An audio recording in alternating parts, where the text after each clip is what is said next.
your soul. I'm a kid in the candy store, put the leather on the denim. I ain't the cure, I'm the venom. If you wanna find me, find the taillight. Something's coming in, you're gonna wanna take a red eye. It's time to go. It's time to go. Get ready. Get ready. Get ready. Don't blink, don't blink. Get ready. Get ready. Magandang araw po sa inyong lahat na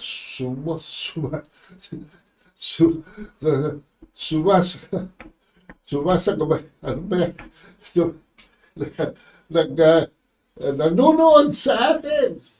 At matagal po kasing nawala ang inyong lingkod before the camera. Kaya medyo nabubulol tayo ngayong araw na ito.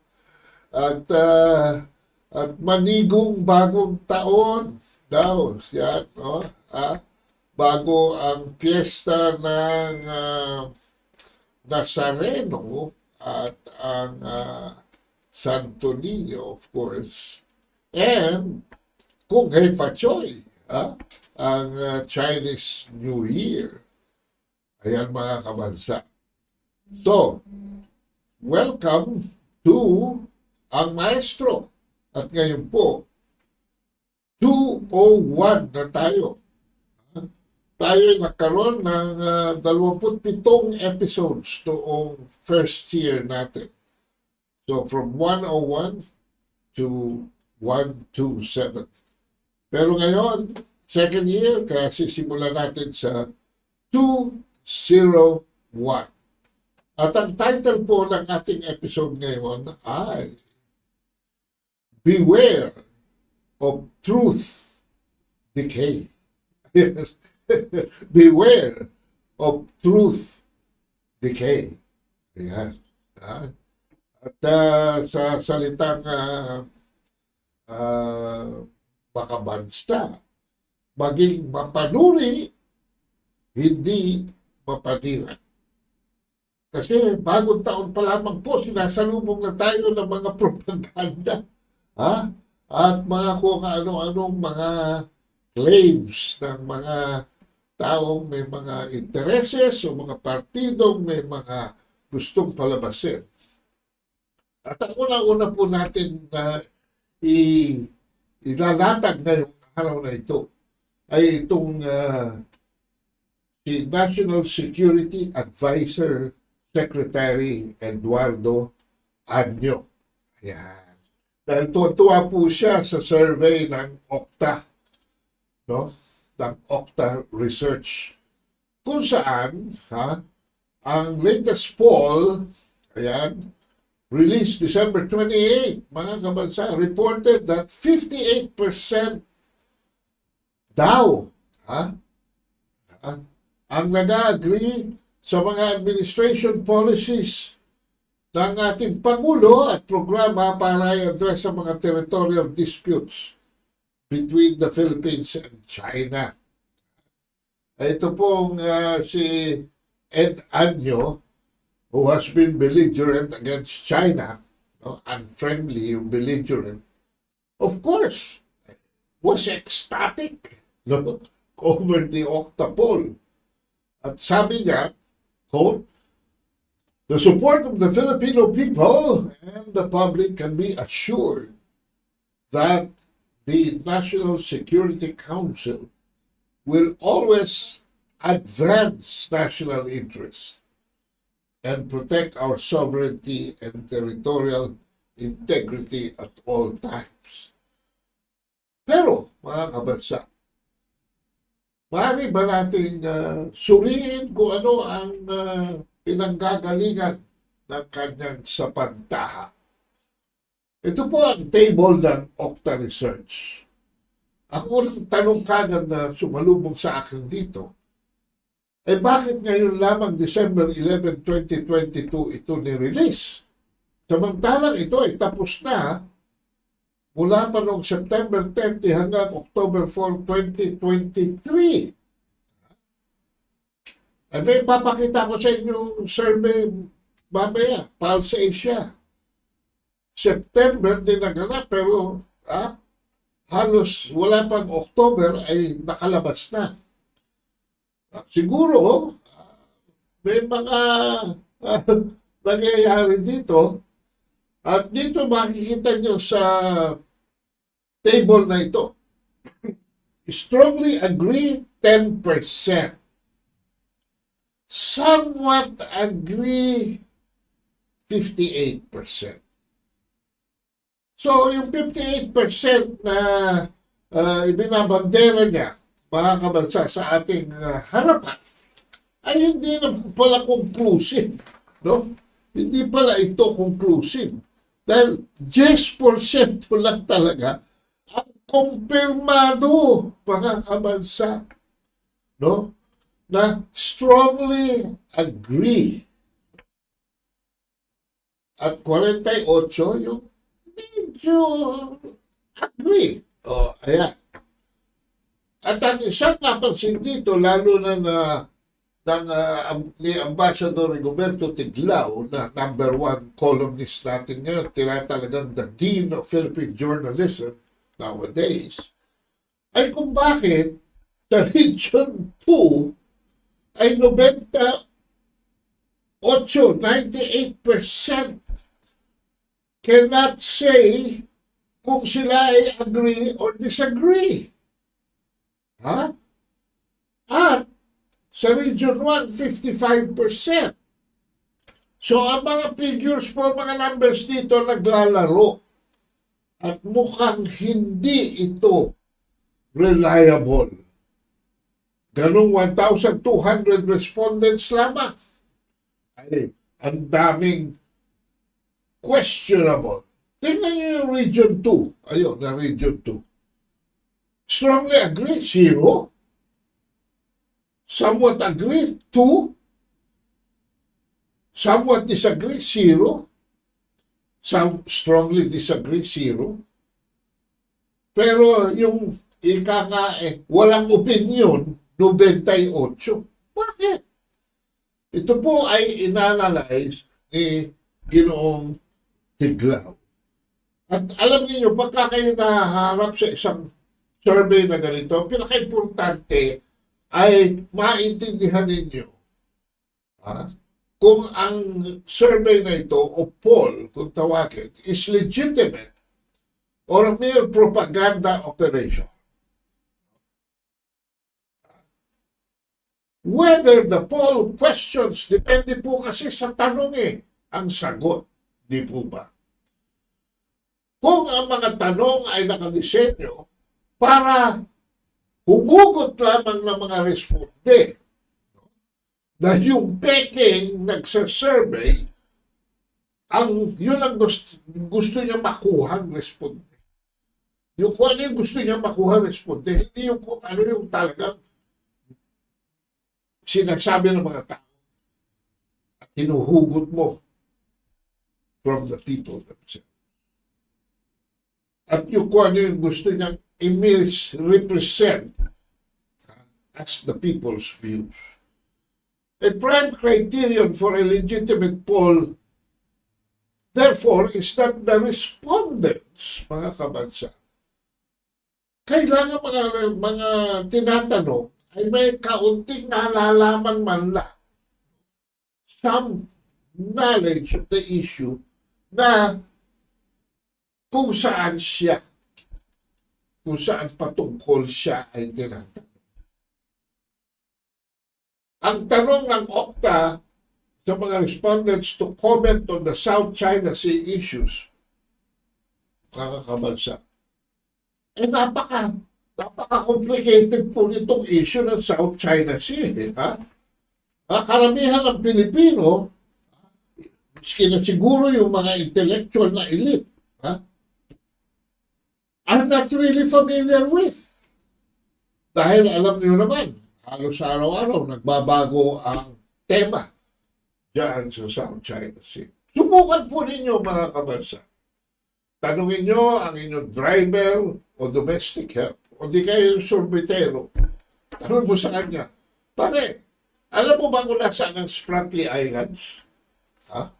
Alam mo ba kung nasaan ang Ayungin Shoal? Ayan mga kabansa. Paano ba subukan nyo? Di ba? Oh. Kaya itong Okta research na ito, dahil sa frame ng question, ng tanong, violated basic principles of opinion survey. Nagtanong siya ng masyadong general, vague question. Ano ang tanong? Ito, basahin na. Read with me. How much do you agree or disagree with the response of the current administration regarding the territorial disputes in the West Philippine Sea between the Philippines and China?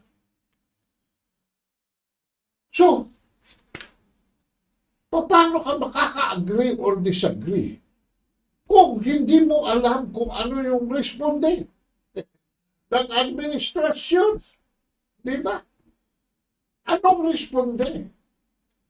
Para na rin kayo nagtanong, do you agree or disagree sa responde ng Marcos administration sa kanyang pag-address ng increased prices of agricultural products? So, ano ang tanong? Tinanong nyo. Ano sasabihin ng tao? Bakit ho? Ano ba naging responde? Para kayo ay magkaroon ng opinion regarding a particular subject, you must know at least something about it.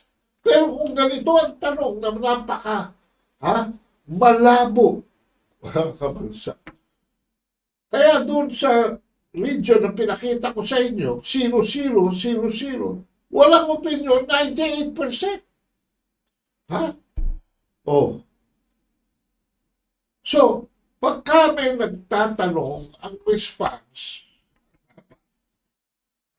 is on the basis not on a multifaceted set of actions, pero sa isa lamang aksyon. Pero kung ang tatanungin ay hindi tungkol sa isang panlabas na pangyayari, kung hindi tungkol sa kung ano ang pagtanaw mo. For instance, sinabi niya na National Security Council will always look into the national interests of the people.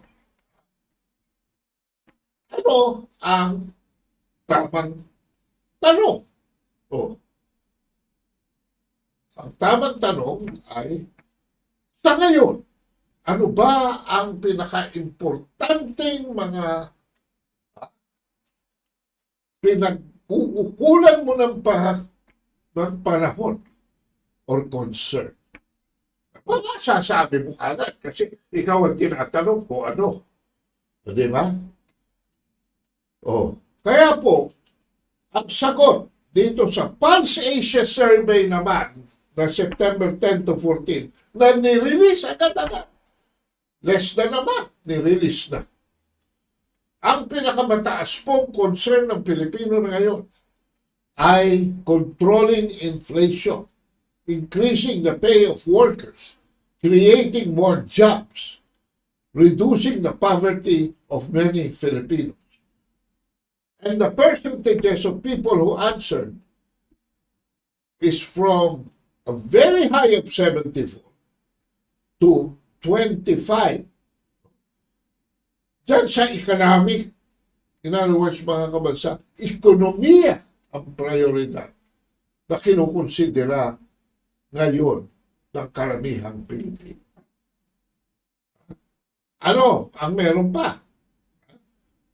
Doon sa addressing the problem of involuntary hunger, pagkagutom, providing assistance to farmers, including selling their products. Ekonomiya pa rin po yan. No? At providing support to small entrepreneurs to restore their businesses. Dahil po sa panahon ngayon, we are looking towards a post-pandemic recovery. Economic pa rin yan. Ang pumapangalawa po ay aspeto ng law enforcement. Sa bandang itaas, 22% fighting graft and corruption in government. Ha? 18, fighting criminality. Sa bandang gitna, enforcing the law on all, whether influential or ordinary people.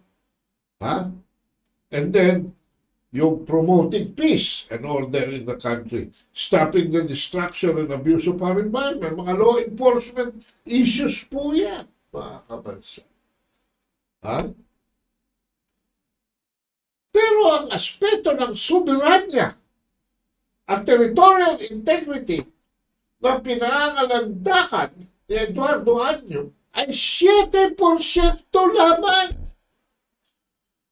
So, kabuuan mga kabansa, kung lahat ay gugrupo natin, 7% lamang ang nag-i-interest dito sa kung anong ginagawa nila sa South China Sea. At yung 93 ay nakatingin sa mga ibang pinag-uukulan.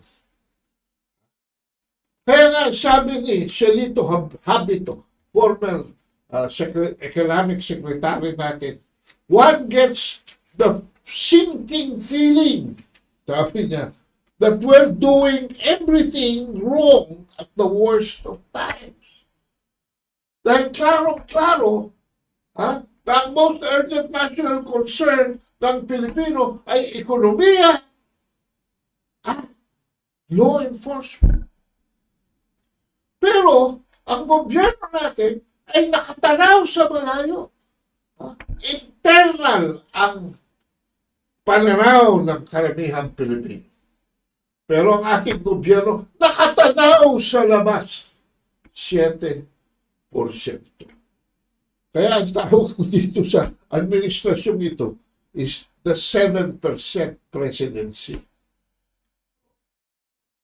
Ngayon, saan mo ngayon ilulugar dyan? 7% ito. Doon. Bumalik tayo doon sa kanina. Saan malapit yung 7%? Doon ho, sa 10%. Strongly agree. Hindi ho doon sa 48. Mga kabansa. Ayan, kinuwadrado ko yung para sa kabuuan ng Pilipinas. 1048. So yung 7, doon sa mas malawak na Pulse Asia Survey, ay mas malapit mga kabansa doon sa 10%. Malayo doon sa 48%. So mag-iingat po tayo dahil marami pong makakuha lamang ng isang salo. Ay kung magsalita ay parang isang kabana ang kanilang bitbit. At ibabalidate natin yung Pulse Asia Survey dahil yung basic needs ninyo ang dapat ninyong tanungin. Kung economic ang main issue, and it said that about 74% is worried on where his money is going to. Inflation. Pataas na presyo ng mga bilihin. So, our next question is, nasa ng katotohanan sa pang-araw-araw na gastusin? At dito, sa survey na ito, makikita natin na 95%, let us show the table, 95%, of course, food. Pangalawa, elektrisidad. Maaari nyo na rin ilagay dyan yung transportasyon, 13 plus 22, mga 35 din niya. Medisina, tubig, LPG, and of course, dahil malawak na ang involvement ng Pilipino dito sa cellphone, ay ito yung number 1 gamit ngayon ng Pinoy. Kasama, although maliit lang, 4, pero barya-barya, pero nasama doon. Wala na natira sa outing like recreation. Pasyal, watching movies, or bakasyon at pagkain sa labas. wala nang disposable income for these special family events or special occasions. Ayan. Dahil, tingnan nyo naman, 95% ay sa pagkain ay nauubos na. So, kung ating ihahalang tulad mga kabansa at bibigyan ng tulay para ikonekta kung ano yung nangyayari sa South China Sea dahil yun ang gustong patungkulan ng ating National Security Advisor. Dalhin natin dito dahil sa ngayon talagang napakalaki ang discrepancy ng pag-atensyon ng ating administrasyon. At ito ba'y nag-create ng dissonance, kaguluhan sa isip ng mga tao?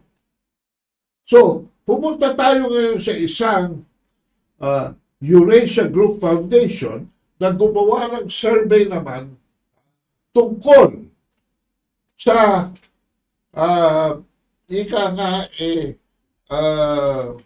punto de vista sa mga consequences of itong nangyayaring geopolitical tension. Doon tayo gustong dali ni Bongbong Marcos between the US and China. Ano epekto nito sa Pilipinas? Percent of people in each country, kinumpara dito South Korea, Philippines, at Singapore, who selected blank in response sa tanong, if geopolitical tensions between US and China increased, ito pong dalawang dambuhalang puwersa, no? Hindi pa natin sasama yung pangatlo, yung Russia. But the two superpowers now when it comes to both the military and the economy, nagkakaroon po sila ng girian. Kung ito ay tataas, ang girian na ito, ang tension na ito, ano ang most likely outcome para sa iyong bansa? Oh. Ang pula po ay, my country's national security will be put at risk. Nangangamba, mga kabansa. 81% ang nangangamba na magkaroon ng kaguluhan at ang seguridad ng bansa ay mapunta sa alanganin. Pakanin. 81 nagsabi. My country's politics, 55%. 54.7. Nagsabi na kung magkikisang kaguluhan na yan, my country in politics will intensify as political parties pick sides in the US-China rivalry. O hindi ba na maraming pumoposture dyan? Si Mixubiri, sino pa ba? Si JB Ejercito. Kayo ba'y naniniwala na si JB Ejercito naiintindihan niya talaga kung ano yung mga sinasabi niya? Siguro.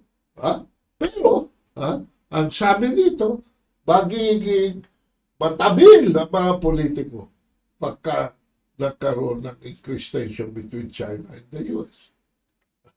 Ayan.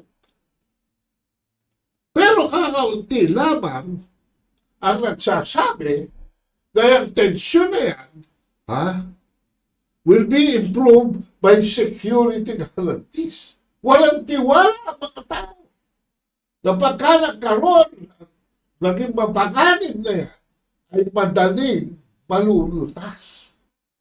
Dahil sa mga kaguluhan, siguro nakikita nila sa Ukraine, kung saan kalahating milyon na po na Ukrainian soldiers ang namamatay. Sabi naman ng Ukraine, 200,000 Russians na namamatay. Dahil sa nakikita nila sa kanilang kapaligiran, mga ibang bansa. My country, pag tumaas ang tension, my country will benefit from economic investments from both countries. course, maliit lamang ang magsasabi nun. Dahil kung may kaguluhan, lalo na't gera, mga kabansa, saan pupunta ang pera ng US? Saan pupunta ang pera ng China?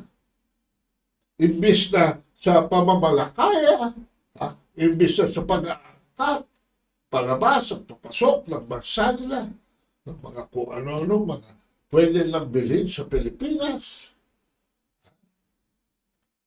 ay magugulo yung pera na para sa ekonomiya, para sa taong bayan. Ayun yung sinasabi kanina. Kaya wala akong nakikita pulot dulo at marami nitong year-ender ay hindi na nag-celebrate ng Pasko dahil wala silang pera sa bulsa. At yung piso ay paunti na ng paunti ang nabibili.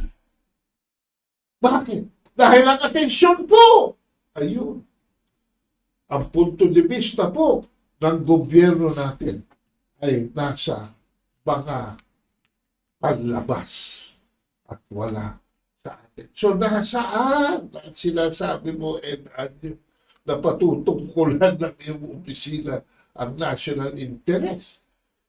Nakatanaw ka sa bintana, palabas, imbis na sa loob ka ng bahay. Nag-uubos ng iyong oras. So ayan mga kabansa, no? At yung mga tension ay lalong, dahil sabi dito, my country's national security will be put at risk. Ano ba nangyari nitong 2023? Nagkaroon hulong tinatawag na Project Maestro, mga kabansa. In a supreme case of doublespeak, Joe Biden at Xi Jinping nagkabayan po sa San Francisco. Pero ang Estados Unidos ay tuloy-tuloy sa kanyang paninira, sa kanyang information war to demonize China in the South China Sea. With the intensity of binadgetan pa ng gobyerno ng Amerika ng 500 billion. I'm sorry. Kukorek natin ito. $500 million. Equivalent to 27 billion pesos. Gumawa ho sila ng batas, America Competes Act, para sa 2023 alone. 500 million. Noong 2022, 300 million ho yan. Inappropriate ng US Congress for this America Competes Act at pinamanage ito ng US Agency for Global Media Affairs. Paggamit ng Radio Free Asia dito sa banda natin, sa Indo-Pacific, at Binar News. That sounds Indian to me. Paggamit ng Radio Free Asia, which used to be the Voice of America, and Binar News para sa kanilang megaphone. Nagsilbing megaphone. At ang centerpiece po niyan, yung sinabi ko kanina, yung Project Maestro. Ang task po is to weaponize, sabi ng mga nag-isip niyan, transparency to expose China's bullying at palambutin daw ang resolve ng China para seed ng ground in favor of the claims o the kaisa-isang US proxy dito sa area natin, ang Pilipinas. After pre-position nila, yung sinasabi nila rule-based law or an antecedent lawfare that spawned the 2016 arbitral award. Pero kasing bilis, mga kabansa, na nabisto ng publiko na yung ginagamit nilang Stanford University's Gordon Center for Innovative Security was only a cover for the U.S. Naval Institute. At yung Philippine Coast Guard was actually being run as willing mga piyon, willing pawns by the U.S. Department of Homeland Security, nawalan po ng kredibilidad agad-agad ang Project Maestro. At sa pagtatapos ng 2023, wala po na i-deliver ang Maestro kung hindi media hype. Dahil sa mga infomercials na binumboost nila, mainly through the oligarchic media, mainstream media, that has lost, na nawala na ng substantial audience with the asset of social media. Doon po sa mga hindi halos nakakaintindi, mga kabansa, Maestro was a simple campaign para i-steal ang waters ng South China Sea. Pinangungunahan ng isang Lone Ranger, kung tawagin ko. Ito ay walang iba kundi ang Gorgon na team leader na si Raymond Powell. At ang kanyang, kung may Lone Ranger, mga kabansa, may tonto, di ba? Ang kanyang tonto na si PCG Commodore J. Tariela. Wala ka naman magkaroon ng Lone Ranger walang tonto. At anong silbi ng tonto? O hindi naman sumusubaybay at masugid na umuubos-ubos sa puwitan ng kanyang Lone Ranger. Pero ang Maestro po ay hindi lamang para mag-create ng dissonance o kaguluhan, mga kabansa. It was a foundational narrative insidiously concocted by the U.S. Navy to justify a new war doctrine by the U.S. Air Force called Agile Combat Employment. Bago po doktrina yan, adopted by the U.S. Air Force. Ano ito? Para maintindihan natin, panuorin muna natin ang video. At medyo mahina ang audio nito. Kaya laksa natin ang kaunti. Palabas natin ang video. Welcome back to the LeMay Center's Doctrine Education series. This video will help visualize the concept of Agile Combat Employment, or ACE. Straight from Air Force Doctrine Note 1-21, ACE is defined as a proactive and reactive operational scheme of maneuver executed within threat timelines to increase survivability while generating combat power. To unpack these concepts, first, we will provide the big picture of the different terms, moving parts, and places involved in ACE, and then we will walk through the different phases of ACE. Let's go over the big picture. This is a busy slide, but we'll cover it left to right and first provide a broad overview of the main components of ACE. On the left side, the Air Operations Center utilizes Mission Command to exercise command and control, such as issuing mission type orders. For more information, see our Mission Command video. Here, you can see high-value airborne assets and strategic airlift, both intra and inter-theater.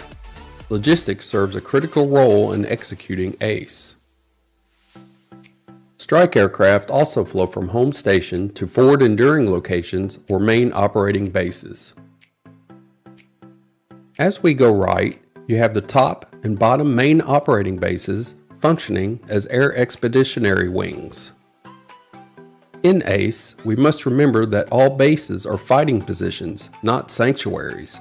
These main operating bases will have multiple contingency locations or forward operating sites, which are typically closer to the fight and rely more on logistical support. They are signified by the green huts.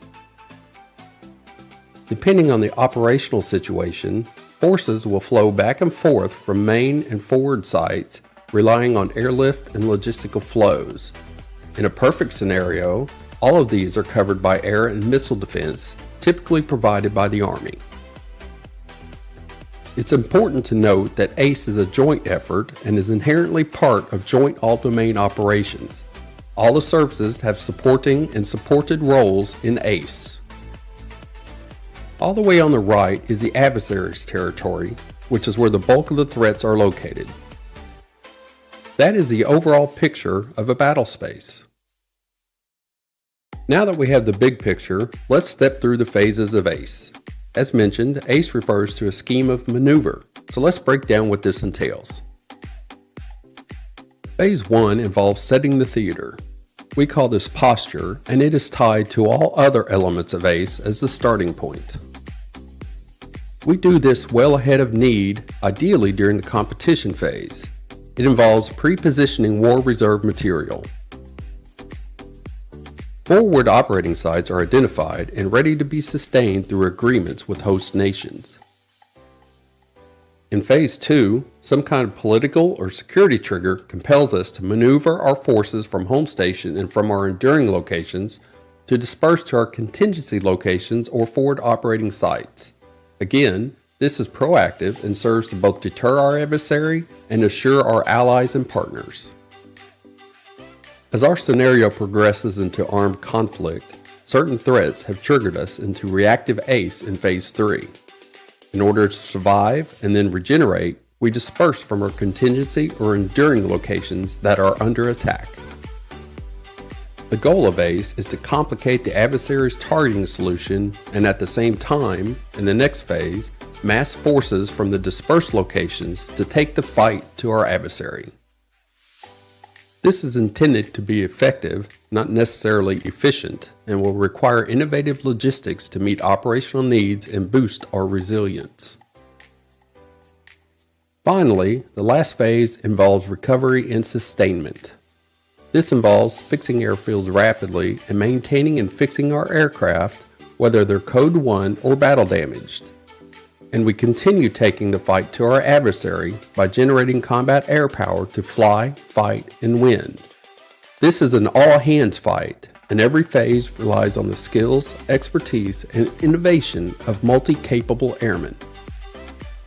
To sum up, when applied correctly, ACE complicates the enemy's targeting process, creates political and operational dilemmas for the enemy, and creates flexibility for friendly forces.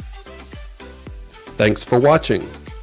We hope this video helped you to better understand the concepts of agile combat employment and what it requires for success when confronting a near-peer adversary. Please be sure to check out our website for all our doctrine publications, doctor notes, additional videos, and our new podcast series. Ayan mga kapatid. Susumahin ko lang yung nasa kaliwa, yun ang Estados Unidos. Blue, yung nasa kanan. Red, yun po ang China. Or, kung ano man yung perceived enemy. 5 steps. Pero nakikita nyo mga kabansa yung number 1. Tayo ho yun. Setting the theater. Bago mag 2, 3, 4, 5, kailangan ma-set up muna yung theater. Ma-condition muna.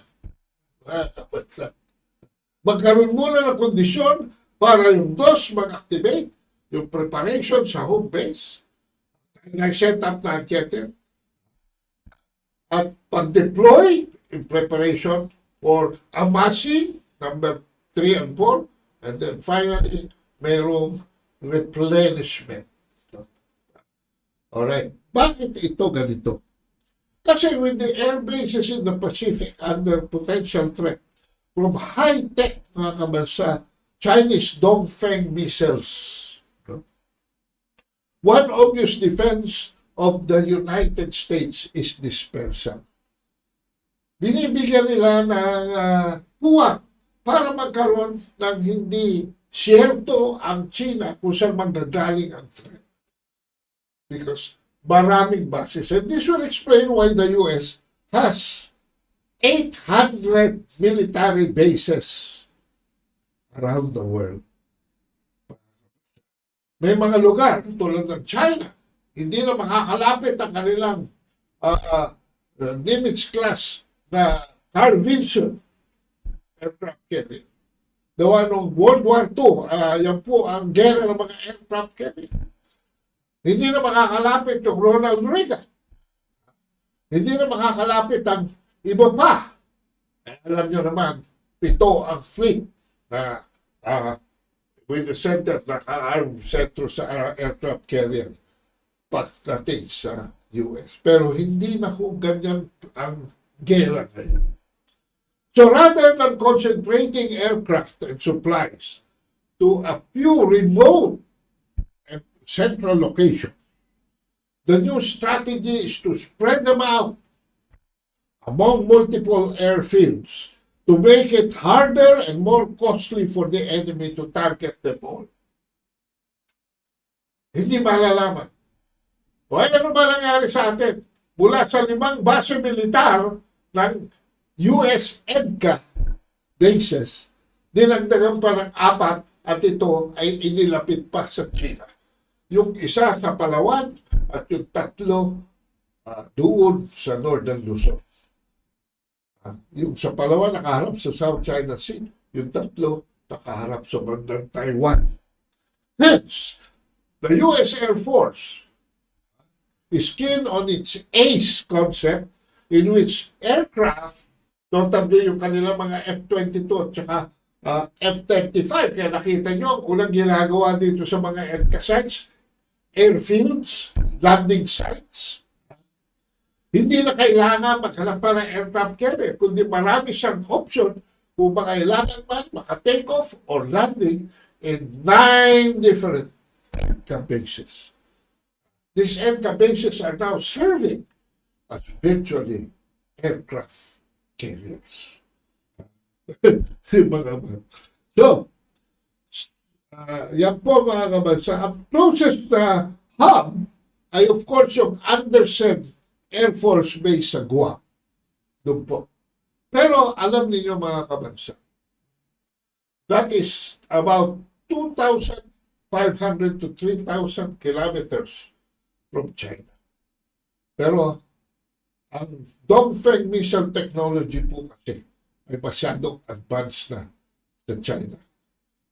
At I think China now has the most advanced pagdating po sa missile technology. But we will deal with that in a separate broadcast. Powell's mission, therefore, is to set up the theater, is the U.S. Navy's essential support to building up the ACE infrastructure.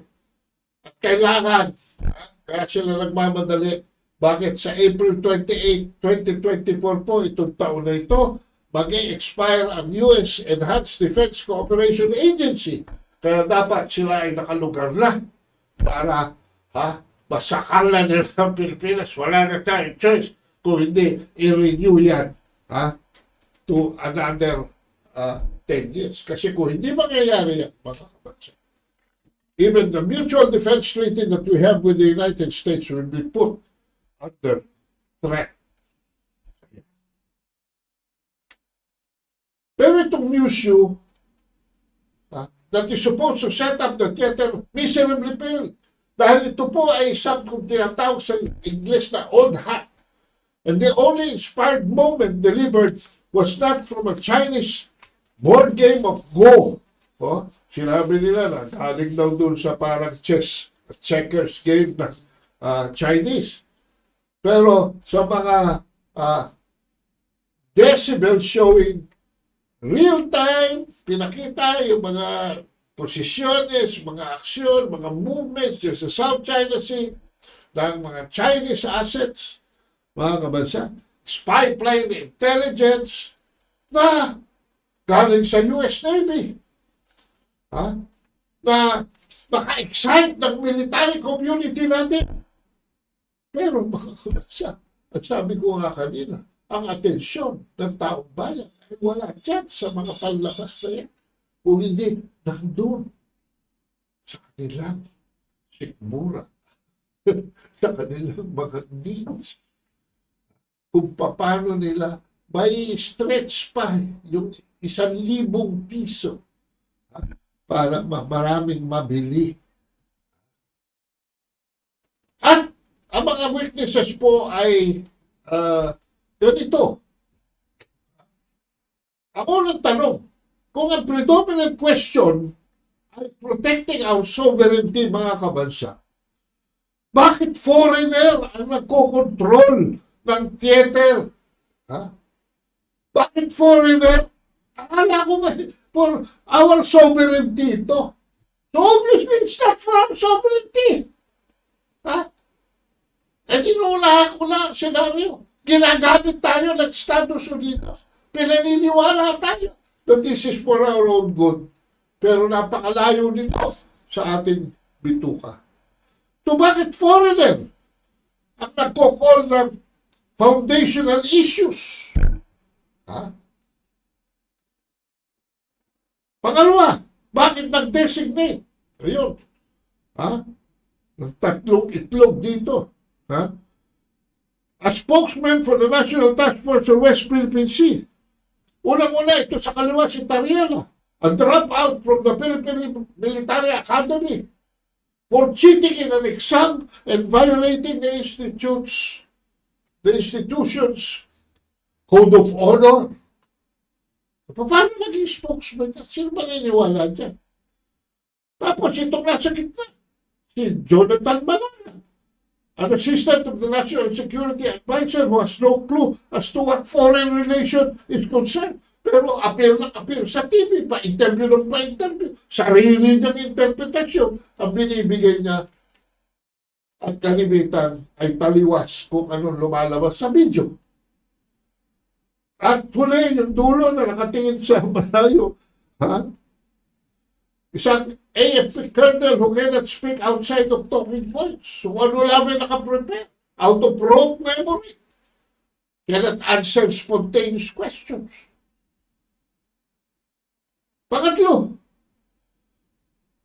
bakit nawawala dito ang mga pertinent cabinet secretaries na parang dinifault na nila kanilang mga trabaho sa matters of defense, katulad ni Gibucho Duro at nitong si Manalo, to this Lone Ranger and his tontos.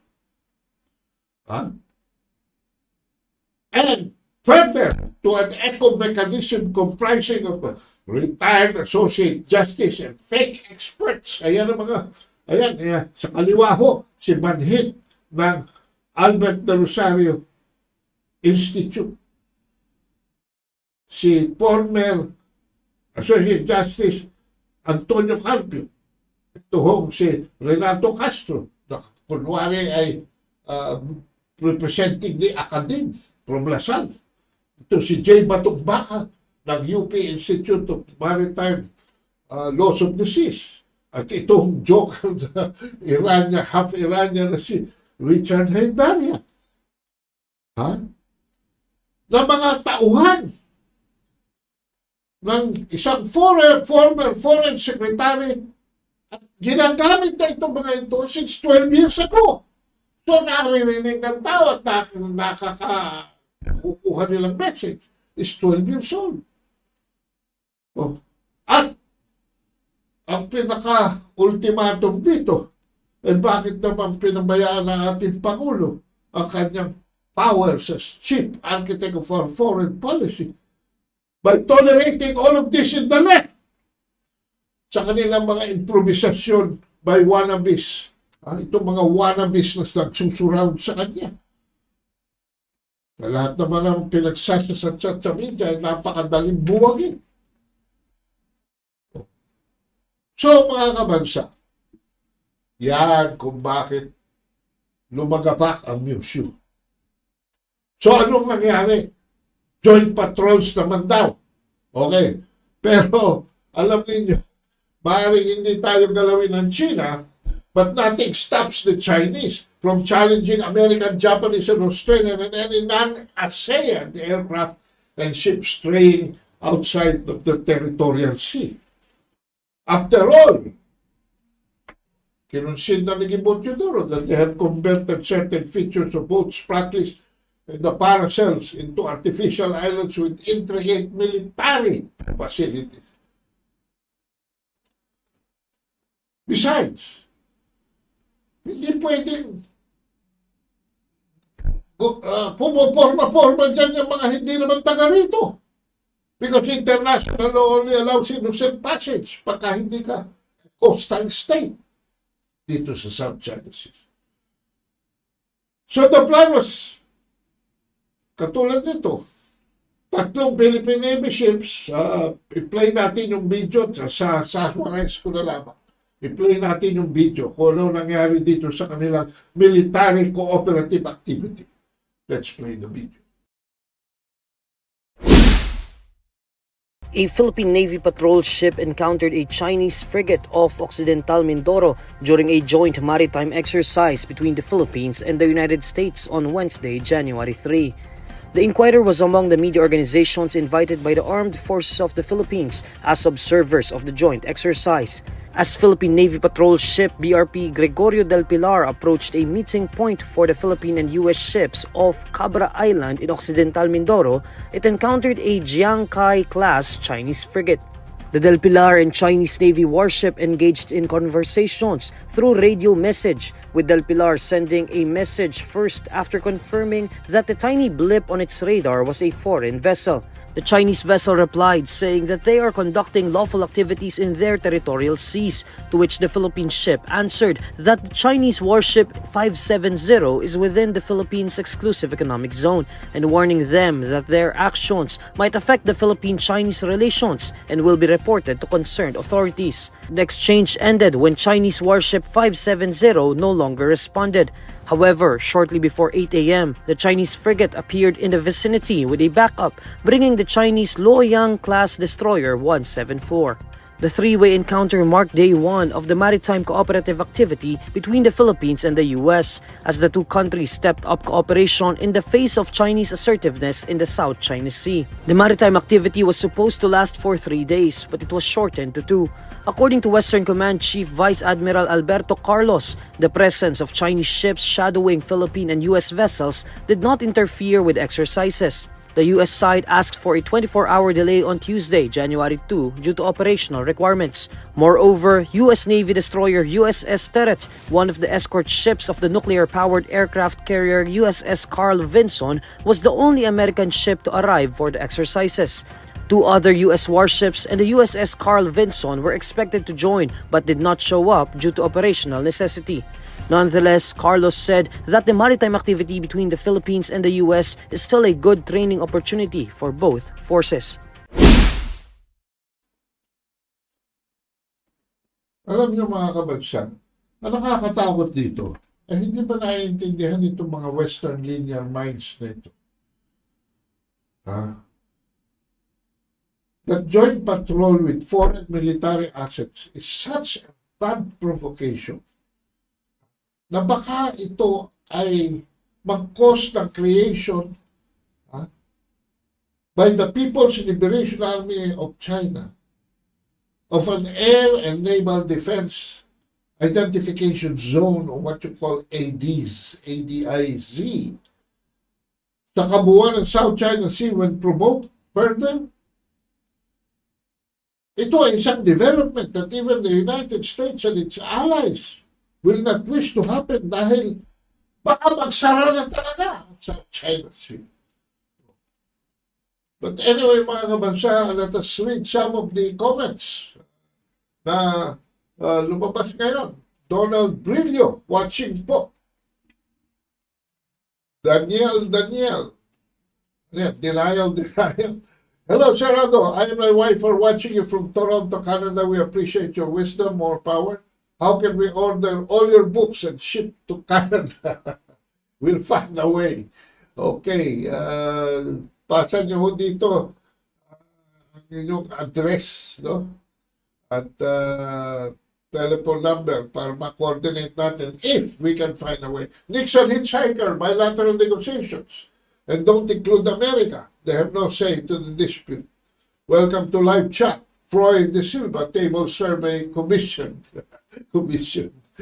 Tasha Del Mar, karamihan ng Pinoy hindi na aware sa South China Sea issues. Sama sa propaganda ni Lisa Smugs yung survey ko, no? Kung ganoon, mag-revcom na tayo bago mag-renew ang EDCA sa April 2024. Sam Dahli, this is an eye-opener to everyone. Thank you, Kado, for sharing your knowledge and wisdom to all of us. I'll go. Supporters here an intrusive foreign intervention through deceitful armed NPA recruitments in various sectors of radicalizing youth in education, academic laborers, farmers, lawyers, workers, health, in government and private mentioned by demonic hell bound, ang galit ito kay Jose Maria Sison. Every repentant soul will be accountable to God. Ayan, mga kabansa. And resist the culture of radicalism and extremism. Sam Dahli pa ulit. Tariela must listen to this blog, sir. Reynaldo Lazaro, nagpalusot ba ang US na excuse na operational necessity para scale down ang joint US RP exercises sa South China Sea dahil nandoon? Of course. Sumulpot po ang PLA Navy. Thank you very much. We've run out of time.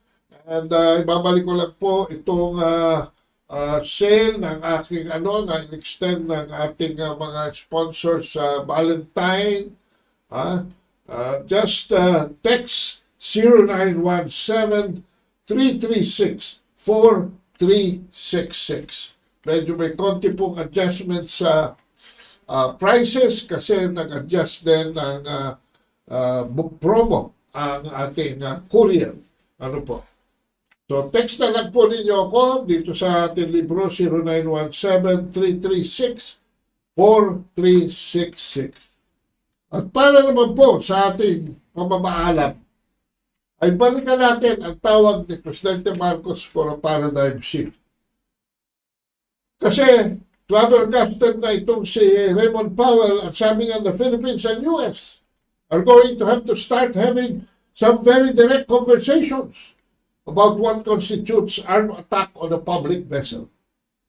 And make sure they communicate clearly to Beijing how close China is coming to triggering for more serious consequences.